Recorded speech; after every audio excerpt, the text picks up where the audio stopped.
No one really tells you this, but in school, you don't just earn a degree, you're secretly building your future job description. When thinking about research careers, I know it can be really easy to just drift without a vision when you're having to manage so many different responsibilities. I mean, first of all, even at least in a PhD, you're a student. You're having to study classes, prepare for exams, assignments. You have to manage research. You are a researcher at the end of the day. You're either leading a project, you're either learning about that field to eventually lead a project. That's a lot. That requires time. You got to read papers. You want to make connections, both as in making connections within your industry, within your institution, but also making connections across ideas, taking time to think about the problems you're going to be approaching. Plus, not to mention all the administrative work that goes into being a PhD student, having to manage the various different paperwork. So, of course, when you're managing all these different responsibilities and it's just weighing down on you, it can be a lot. And so the default is to just survive, just make it to the next day, make it to the end of the week. Without a compass, it's easy to chase opportunities that don't align with you and your values. Again, without a compass, without a North Star, you're getting opportunities, but they don't re energize you because they don't align with you and your values. What do you do about it? This has been something I've been working on this last week in terms of just asking myself, taking time, what do I actually want to be working on 3 to 5 years from now? What does that look like? And I think it's important to ask this, especially as you're going through your PhD. You should know this before your PhD, at least to some degree, and that's why you're in your PhD. But once you're in the PhD, make sure you're updating this, especially throughout your first to second year while you lock in a lab. You want to be very clear about what are your own career goals. What does that really look like for you? How do you set those up? You want to be clear not only with yourself, but also with your own research mentor, with your advisor as well. Be clear with yourself so you can be clear with others in the communication of what that actually looks like. So today, I'm really going to be dissecting just 3 steps in terms of how to go about setting up your career goals in grad school. But first, feelings update. I'm feeling good. I'm feeling zen, honestly. Finished my finals, finished my exams, so I'm happy with that. Now I'm really just taking this time to reflect on my first term in grad school. I have a sense of what the schedule feels like. I have a sense of what the courses are like. I have a sense for the students and the professors in terms of networking and kind of being able to develop connections. I've been working at the institute for a year before the PhD, so that definitely helps. I don't know how other people are feeling in that sense. I don't know if 8 weeks is enough time. For me, I'm feeling like just now, after a little over a year, I'm feeling much better. So I do think it takes a little more time than just eight weeks. So I want to make sure I'm clear on that. I've been at this institute for a year on top of my 8 weeks of grad schools. Overall, that's where I'm at, feeling very zen, feeling good, but also feeling very thinky in terms of just trying to really reflect on what do I want next? What do I want in the next 5 years? What does that look like? So I'm going to go ahead and just discuss with you my process, and hopefully that helps you in figuring out your own research career goals. First of all, it's really easy to drift without some sort of vision, as we mentioned. How do you develop this vision? Well, first, I think when you're approaching any potential vision, potential idea, whatever, you have to allow yourself, give yourself permission to approach it with as radically open mindedness as possible. Be as open and as welcoming to any idea as you can. Any idea. I say this because I never thought I'd be working in research. I think where I was at when I decided to do research, it pushed me to be so just honest and vulnerable about whatever ideas came to mind, no matter how crazy, that I said, yeah, let's go for it. And I think that is a really important skill set that I learned. You have to be as open as possible about your vision, about your ideas. So when you approach these questions, when you approach your vision, I want you to just be as open as possible. Okay. Now, I'm going to share with you really 7 questions that I think can help prompt you to start creating a vision for your career. I'm not saying these are goals you have to hit, nor am I saying it even has to be realistic. I'm just saying ask yourself these questions and just be honest. When it comes to career and making decisions in your career, at least setting up your goals long term, I think those are more heart questions and less brain questions. So let's go. 7 questions to ask yourself to get a better big picture of your career vision. What kind of problems do I want to spend the next 5 to 10 years solving? What does that look like? What type of impact excites me the most, be it clinical, computational, educational, maybe policy related, or something else? What type of impact excites me the most? Third, what does my ideal day to day look like? Do you want more of a hands on research? Do you want to do more team leadership, writing, presenting, methods development, mentoring? What does that look like? What does my ideal, preferred day to day look like? What paths seem most fun or exciting? Really love this question because it goes back to this famous quote in Jerry Maguire, show me the money. And when I think of that, I really think about show me the energy, show me the excitement. Why? When it comes to really getting like money and advancing in your career and like promotions and whatnot, I think it all comes down to energy. It's not about like work life balance so much as it is, are you doing things that re energize you? Are you doing things that are fun? When you're excited, you can go ahead and be exciting. Be excited so you can be exciting. And when you're doing things, when you're working on things that align with your own values, then I think that helps re energize you. So you have then more energy to do the things you want to do. No one complains about playing a game for 10, 12 hours or playing video games or something for 10, 12 hours. You can do that. Whatever fun looks like for you, it doesn't have to be video games. Just whatever fun looks like for you, extrapolate that. Like what does fun look like to you? And figure out ways where you can sprinkle it into your own career. And of course, I'm sure that, you're gonna think like, oh Ryan, like every career is gonna be a job at some point. Sure, I'm totally understanding of that. All I'm saying is what does like the path that is fun and exciting look like for you? So then you can take that and either sprinkle that into your career or you can realign your career goals towards what seems to be more fun. Because having a little more fun is better than having no fun. So find ways to incorporate that into your career. Next question. What does success look like to me? Success is going to be different for every single person, whether it's money, whether it's autonomy, whether it's achieving specific goals that you never thought you could achieve. Maybe you've always thought about being like an inventor. Cool. Does your career help align you towards becoming an inventor, or does your career help align you towards becoming a writer? Maybe you're in science communication. You can use those skill sets to eventually help you work towards being a writer. That's what I mean in that sense. And seventh question, who do I admire and why? And thus, if I know who I admire and why, how can I reverse engineer their path? You're still not sure in yourself. Maybe you're not sure the things you like. Oh, I don't know. Or honestly, take time to really, really think about it. Again, and you just have to be honest with yourself. I think a lot of times we know, we just don't want to be honest. So be honest with yourself. If you're still, for whatever reason, stuck, who do I admire and why? And how can I reverse engineer their path?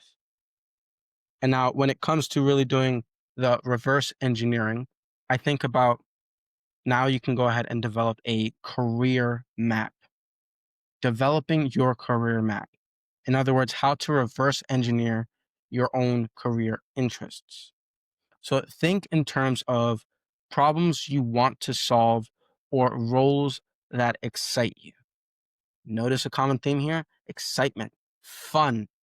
What are the things you want to be doing if you could be doing anything fun or exciting and be getting paid to do it, of course? You still might not know. Cool. Go on LinkedIn, go on like Glassdoor or Indeed, and start looking up different jobs, different responsibilities that you would like to do. Read the job descriptions for the roles you might want. What are the skills that are required? Or again, look up skills and see what roles pop up.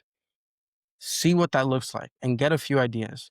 Be as open and honest. If you're really into communication, what are ways, maybe untraditional ways, that you can develop your communication skills? And maybe it's in a career or job you never even thought you'd have, but you get to work on your communication skills. Great. Then just go do that, because that is your common main red thread throughout your life. Maybe you're thinking, oh, I want to be a lawyer, but secretly, because you want to continue developing your communication skills, you want to go into, I don't know, maybe making YouTube videos. Great. That requires communication skill sets. So of course, you got to adjust that communication skills, but there are similarities in that. You have to practice what are the main ideas you want to discuss. You have to practice discussing things under some sort of pressure. You have to practice refining your vocabulary. All these are transferable skill sets, no matter where you want to do your communication. Explore internships or fellowships or mentors and network that give you a taste of these different paths once you find them. I'm a big fan of, once you've taken time to figure out either the job description you want or however you go about reverse engineering your career interest, go find ways to try it out as small as possible. So, like, try it out so that if you hate this and you completely fail it, it's as small of a failure as possible. That's going to look like either an internship or some sort of small fellowship that you can do, or just maybe go network with someone and go collaborate with someone, and they give you an opportunity to work on said thing as part of your research project, whatever that looks like for you. But when it comes down to the actual reverse engineering, I realized I forgot to mention, how do you do that? Look back on your life. What were the common qualities you always enjoyed? Again, going back to, what does fun or excitement look like for you? Whatever that is. Again, no judgment here. That you got to be as open and honest. What does that look like? What were those qualities? For me, I always enjoyed communication. I was also always very curious, no matter what job I had. And I was also always very creative, no matter what I was doing. It was just part of my DNA. So no matter what job I'm doing, whatever career I'm doing, I'm always carrying those qualities with me. So again, for you, when it comes to reverse engineering your career interests, I think it's really good to start with, what are your either core values or what are your core qualities that either come naturally to you. You can write them down in a list. What are the core qualities that come naturally to you? And then circle the qualities that you also find the most fun or the most enjoyable, the most liberating, whatever that looks like for you. And then from there, where do those either qualities or values transfer to? What different potential jobs? It can be completely seeming irrelevant jobs, but if the qualities and values align with each one of those, great. That's all that matters. I think that's how you can go about reverse engineering your career interests. Find those qualities and find those values either in yourself, or again, you're still not sure, in those you look up to, and reverse engineer that into potential jobs and eventually careers or career goals that you want to achieve in your life. And next, really, so I think the biggest idea in terms of how to go about setting up career goals in your research career in grad school specifically, you want to use grad school as a sort of prototype. Think of using grad school as you are in this singular machine. No matter what happens, when you fail or succeed or whatnot, you're in this little sandbox and you're kind of protected from the rest of the world for those 4, 5, 6 years.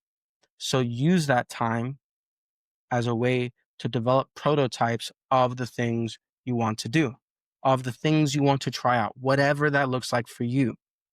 So then you're not just thinking about, oh, I have to perform and do really great research papers. Sure, that's important, but I don't think it should be the primary goal. The primary goal of grad school is to taste, test, experiment. In other words, to prototype. Taste, that's your values and your qualities. and learning about what are the potential opportunities out there. Test, go do an internship, go try and do the thing as, again, as small as possible, ideally in this little sandbox where you can go try it. And if you fail, well, you're still a PhD student, right? You're still getting paid those 4, 5, 6 years, and then experiment. Okay, that didn't work, but if I had this other thing that would have made it way better, or it would have completely worked. Okay, how can I reiterate this so that next time it's better, or so that next time it's closer towards my goal or the target I want to hit? And that's really what I mean by taste, test, experiment. So use grad school as a way to prototype. Use it as a sandbox to try stuff, to talk to people, to take smart risks. This is really the time to take the risks. Again, at least I think so. What's the worst that happens if you go do an internship? I mean, usually I believe, depending on your institution, you have to fill out paperwork. Again, also depending how long the internship is, where you put like your PhD either on hold or like you're on a leave. But if the internship doesn't work out, or like the internship you realize halfway through you don't enjoy it, you just go back to your PhD and you have that job there waiting for you regardless. When you're in your PhD, you're also lightly protected by the institution. Use that to your benefit. Use that to network with other people. Oh, yes, I work at X Institute. Cool. They're not going to know you, but they're probably going to know the institute, and you can use that to your benefit. So, again, use your PhD as a sandbox. And the question I ask myself really is, what's one thing I can do today that future me will thank me for? What's one thing I can do this month that future me will thank me for? What's one thing I can do this year that future me will thank me for? If you can go about just constantly asking yourself that, what's one thing I can do today that future me will thank me for?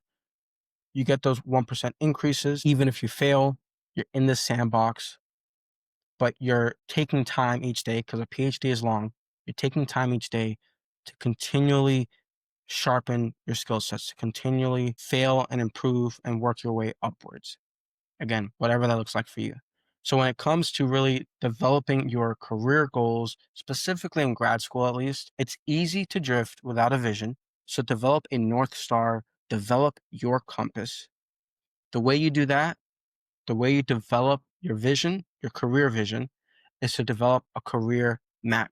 Go reverse engineer your interests, your qualities, your values. And from there, use grad school as a way to prototype or sandbox these different ideas, to really test out your ideas. Because if you succeed, great. You know, after your PhD, you can go do that. But if not, if it sucks, it's terrible, or you fail or whatever, you still have you still have that PhD job if you think about it like that. That way you can take these smart risks. So after your PhD, you at least tried it. And that's it. When it comes down to it, in order to set up your career goals, at least in your PhD, you want to set up your career vision, which will help you set up a career map. And with that, you can really set up career timing, vision, map, and then it's just timing. You have those two things, you can do it. That's really what I've been working on. That's really what I've been thinking about, taking this time throughout this last week to just reflect on and think about for my own career. Now, a highlight for this past week is finding out I passed my exams. My exams are good. And I think also discussing my research rotation. I think we discussed a lot of good ideas and questions together, me and the research rotation mentor. It was a really good conversation. And then I think a stressor for the week was just the exams. I hope you enjoyed this one, really just looking at career goals, thinking about what your career looks like in grad school, in research. And I really hope it helps you. Of course, this method, you can have your own method, whatever that looks like for you. Share down below. Let me know what that looks like. I really always enjoy hearing from you, learning what ideas you guys have as well. I love expanding on the ideas. So, anyways, I hope this helps you on your research career. Thank you for joining me on this PhD Weekly, and I look forward to seeing you in the next one. Take care.